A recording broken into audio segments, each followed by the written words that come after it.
Assalamualaikum warahmatullahi wabarakatuh. Ramadan berkisah, Ramadan penuh hikmah dan berkah. Alhamdulillahirrabbilalamin. Allahumma sholli ala Muhammad wa ala ali Muhammad. Teman-teman soleh-soleha dimanapun berada, apa kabarnya hari ini? Semoga selalu dalam kebaikan dan lindungan Allah Subhanahu wa Ta'ala ya.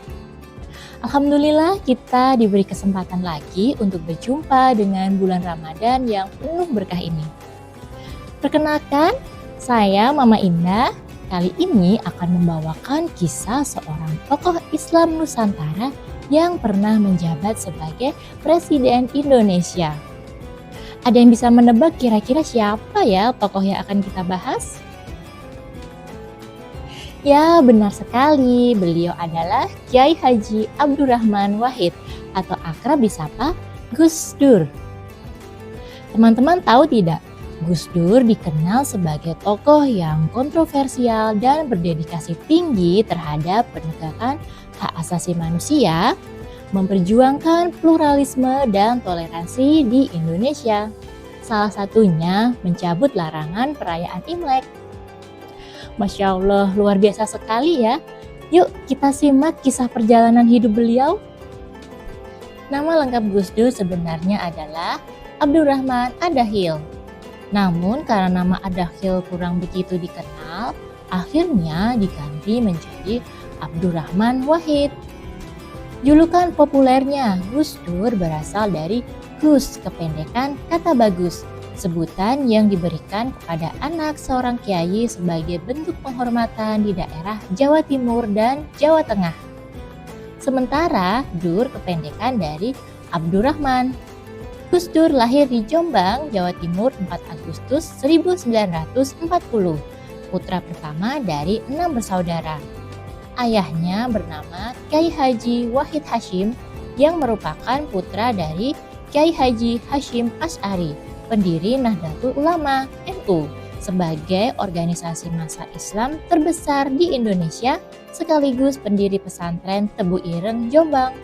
Ibunya bernama Hajah Solehah, merupakan putri Kyai Haji Bisri Syansuri, pendiri pesantren Den Anyar Jombang, Jawa Timur.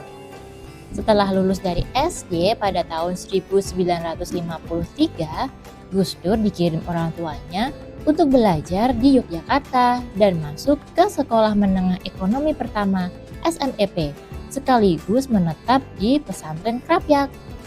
Rutinitas kesehariannya setelah sholat subuh, Gus Dur berangkat mengaji ke Kyai Haji Maksum Krapyak.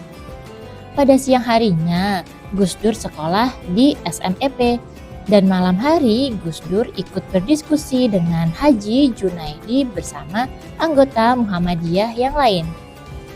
Untuk meningkatkan kemampuan bahasa Inggris, Gus Dur tidak hanya sebatas memahami buku yang berbahasa Inggris, akan tetapi berusaha menggali informasi dari berbagai mancanegara dan aktif mendengarkan siaran radio Voice of America dan BBC London.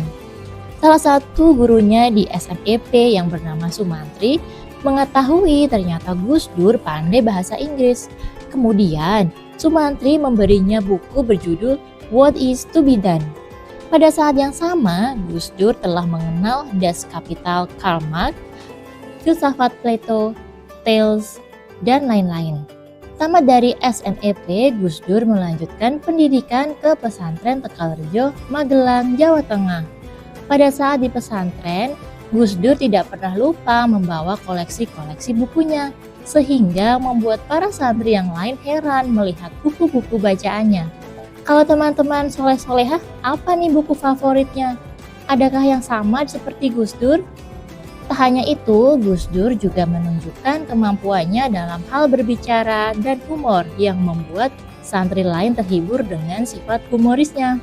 Saat usia 22 tahun, Gus Dur berangkat ke Mekah untuk menunaikan ibadah haji sekaligus menuju Mesir untuk melanjutkan studi di Universitas Al-Azhar. Gus Dur kembali ke Indonesia setelah terilhami sebuah berita tentang perkembangan dunia pesantren. Beliau kembali ke Jawa dan memulai kehidupan baru sekaligus menjadi perjalanan awal karirnya.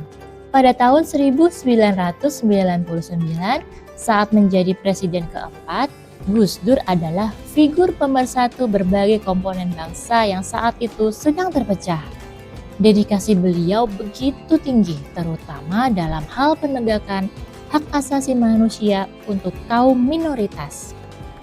Teman-teman soleh-soleha, demikian cerita singkat tentang Kiai Haji Abdurrahman Wahid.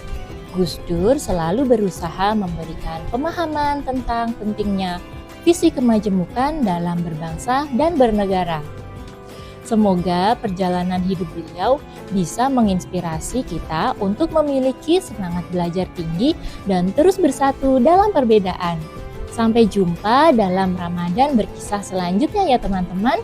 Selamat berbuka puasa, Ramadan berkisah, Ramadan penuh hikmah dan berkah. Wassalamualaikum warahmatullahi wabarakatuh.